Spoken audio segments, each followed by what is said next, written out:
what's up? It's Paige. I hope you're doing awesome. And I'm not doing a bookish video this week. I'm going to do my favorite movies of all time, and this is going to be in two parts. They're like the older movies, and then, or just at least, you know, the movies that I saw when I was youngish. And the next part's going to be newer movies, because if I did it all, it would be too long. And I wanted to do this video because I saw Gabby from Gabby Reads. I saw her videos for that, and I just really liked that, and I've wanted to do that because I love movies and they're really important to me. But I just want you to know, if you hear all these sounds, it's because of him. His name is Mikey, and he's so handsome. He's seriously the handsomest Frenchie that we've ever had, and he's so handsome. He waves. Okay. All right, and I had to bring them up here because his mom, Macrame, you've seen Macrame, but she kept crying, and I didn't want her to wake up my mom because she's taking a nap and all that stuff. So, all right, so I just showed you my dogs, but it was really long after that, so I just decided to refilm it. So I'm gonna get into my favorite movies. I don't really have a number one favorite. It changes over time, and right now I just don't have one. Babes in Toyland, yeah, it looks like really shitty, but I don't know. We've had this for a really long time. It came out in 1986. It's got Keanu Reeves, Drew Barrymore. There's this actress who she kind of looks like Winona Ryder, but she's not. Anyways, Drew Barrymore, she's like 13 or 15, and she's always being told how she's like, acts like, she doesn't act like a kid, you know, she acts like an adult. And it's Christmas time, and her sister's at work, and Drew sees that there's gonna be a huge big blizzard, and so she goes to warn her sister, and on the way home from that, she falls out of Keanu Reeves's Jeep and hits her head, and when she wakes up in Toyland. And Toyland, so it has all of like the people from her life, and she's trying to save her sister from having to marry this horrible man named Barnaby. And so it's that, and you know, it's fun. It's a great like kids movie, but also, I mean, you can watch it at any age, I think, and still enjoy it. Like, I used to watch this every year. It's been a while, but I really love it. And so, Drew Barrymore, she's trying to save her sister from having to marry the evil Barnaby, and, like, there's all these animals, like teddy bears, and just, it's a really fun movie, and it's got a really great message, and just, I loved it. And I will always love this movie, and I'll always rewatch it.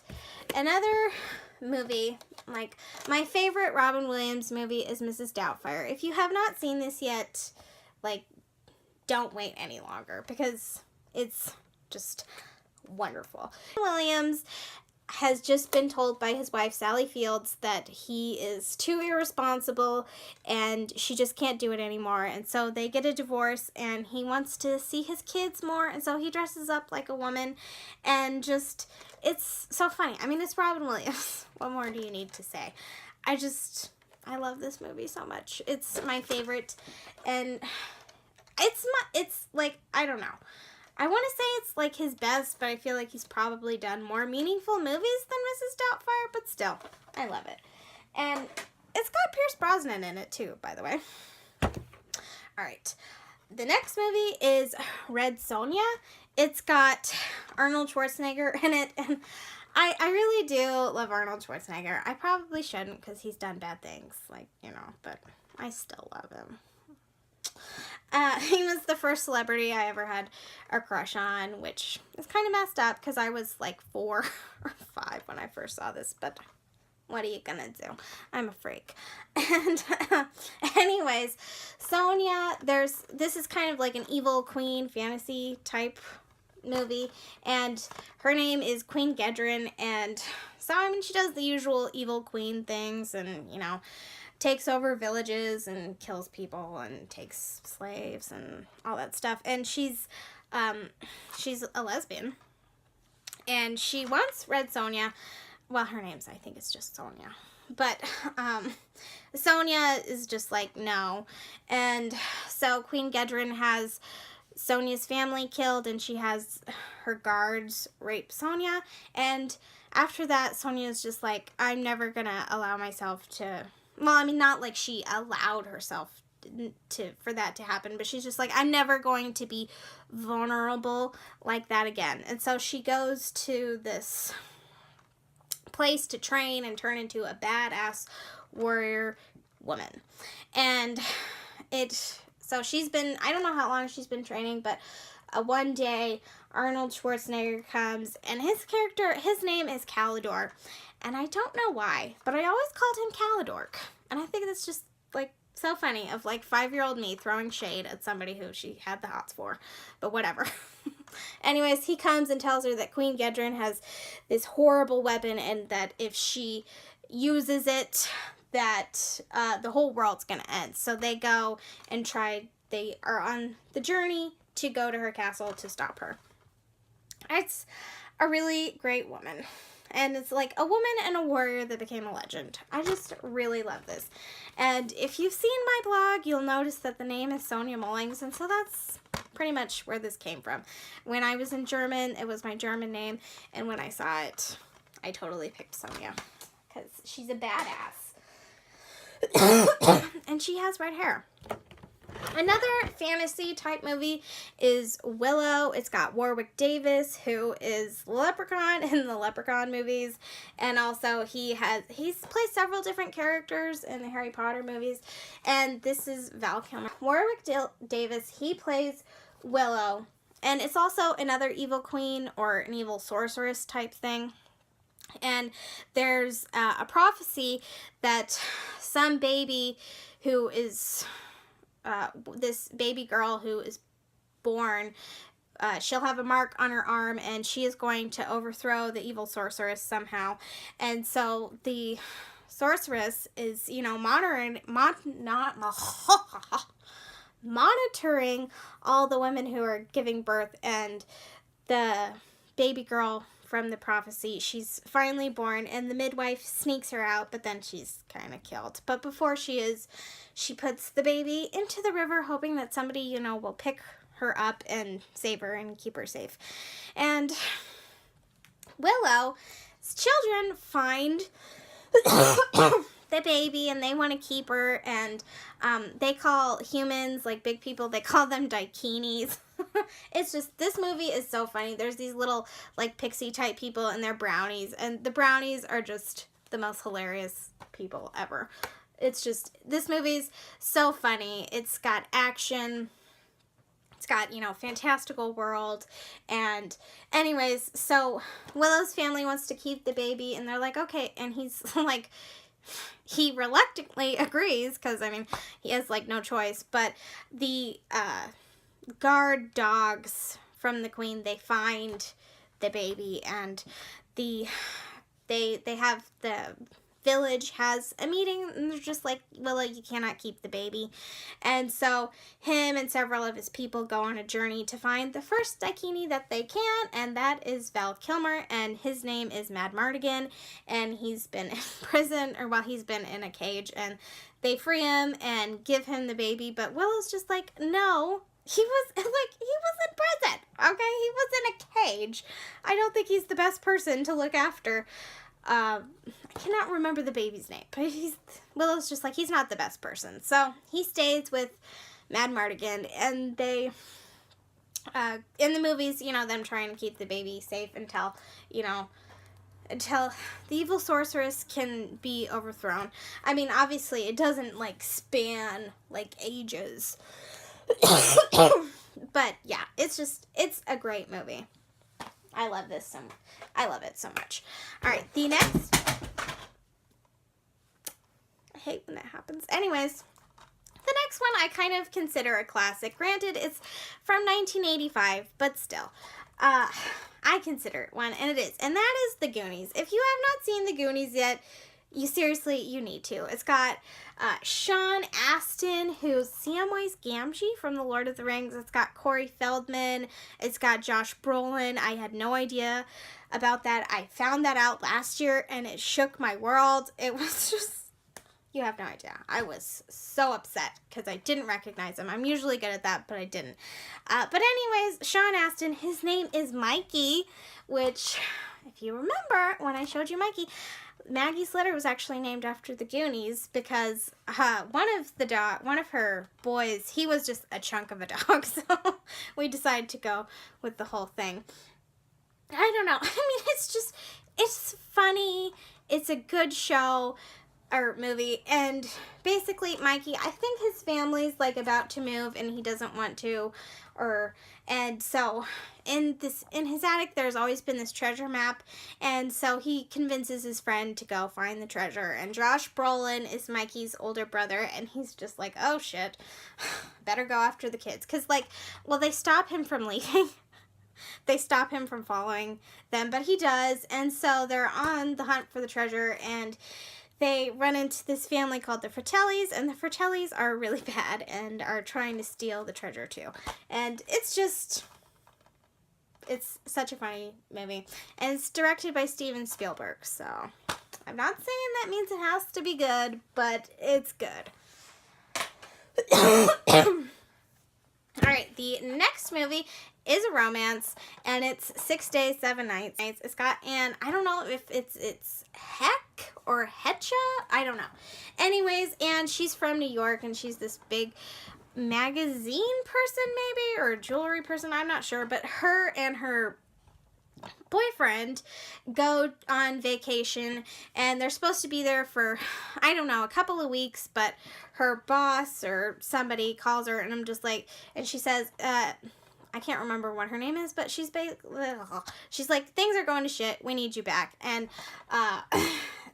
Harrison Ford is the pilot, and they first met when Anne and her boyfriend came to the vacation spot, and they hated each other, and so he does agree to like drive her back to New York, but there's a storm and they get caught in it, and it causes them to crash onto a deserted island, and so they're trying to get back to civilization.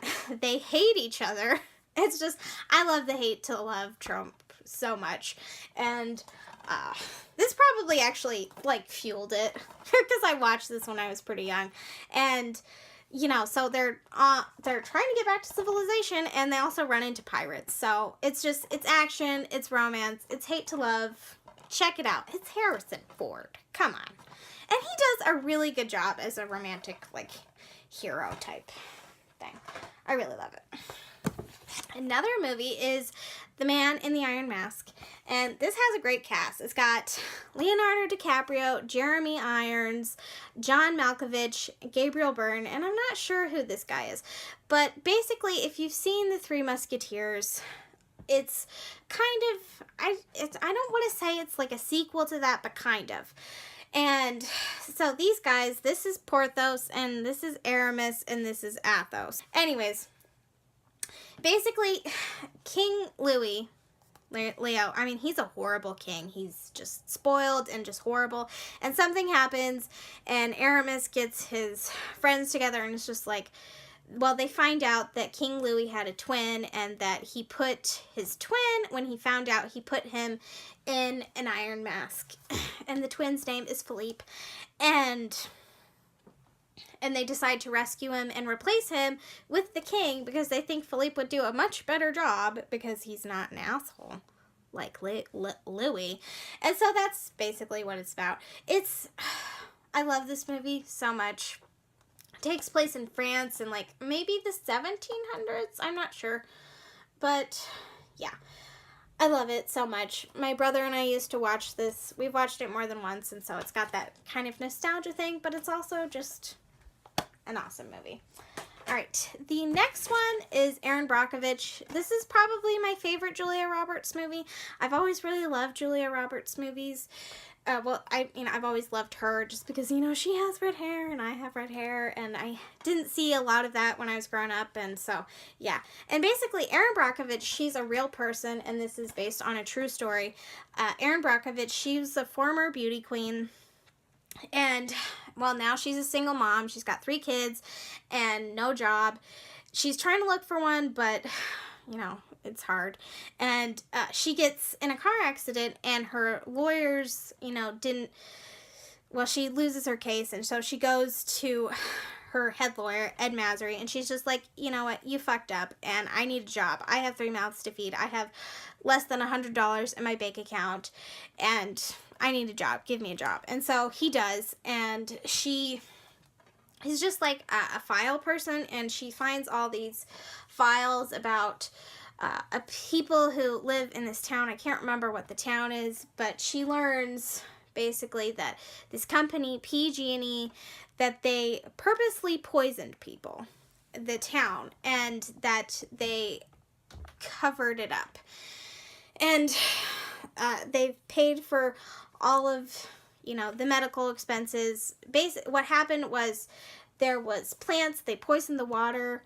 They knew that the water was being poisoned because of the hexavalent chromium, and that like causes cancer, miscarriages, deformities in animals. It's bad. And so this is the story of her proving that they did it, that they knew it, and trying to get justice for these people. And I love it so much because, you know, I mean, it actually, she succeeds. I mean, you know, I feel like a lot of big companies don't, you know, they don't have to face any consequences when they just ruin people's lives. And she did. She made them pay. It was because of her work. Obviously, she couldn't have done it without Ed Masry and a lot of other people. But, I mean, if she hadn't fought so hard, they wouldn't have ever gotten justice. And I love that so much. It's my favorite Julia Roberts movie. And it always will be. Okay.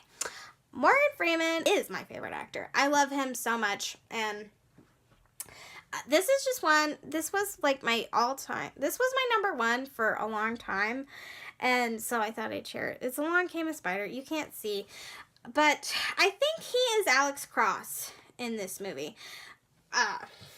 He's also played Alex Cross again, and he played it in Kiss the Girls, and so he basically, a really high-profile girl is stolen, and he's trying to find out. Well, I mean, they know who did it, but they don't know why, so he's trying to find that out, and it's just a really good suspense novel. I've never read any of James Patterson's Alex Cross novels, but I really do love this movie. It's great, which is so ironic because I hate spiders. Not that spiders are really prevalent in the movie, but still, I love it. All right. And this one, I really love the Legally Blonde movies. I love Reese Witherspoon. My sister and I watched this, and my love for it just grew. It's got, I mean, it's a nostalgic thing, but I also really love it. It's got Selma Blair in it and Owen Wilson. And basically, Reese Witherspoon, I mean, she's in a sorority, and most people don't take her seriously because, I mean, she's just, you know, a blonde with big boobs. And Warner doesn't take her seriously, and he dumps her right before he's going to Harvard. She thinks he's going to propose, and he's just like, no, you're not serious enough. I can't marry you. I need to marry a serious girl. And so she's just like, okay, fine, you know.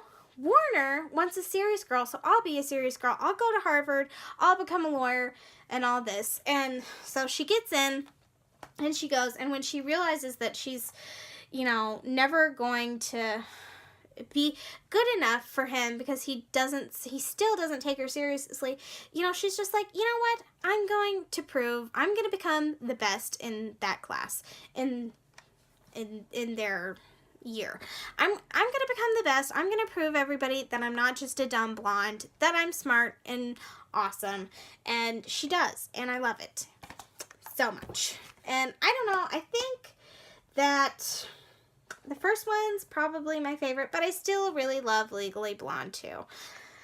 Alright. And the last one that I'm going to mention is the Bridget Jones Diary series. I don't really know what to call movies when it feels weird to call them series. The first one's probably my favorite.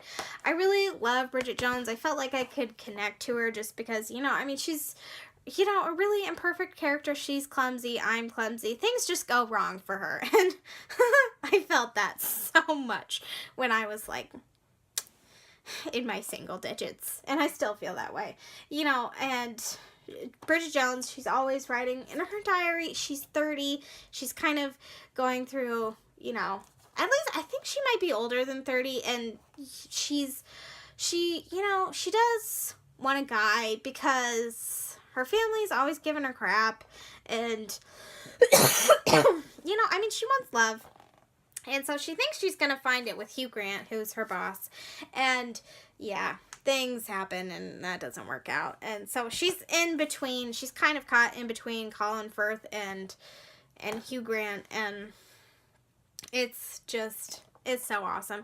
I love this movie. I love Colin Firth's I like you just as you are line, because, I mean, isn't that what we want? Somebody who likes us just the way we are and doesn't want to change us. It's beautiful.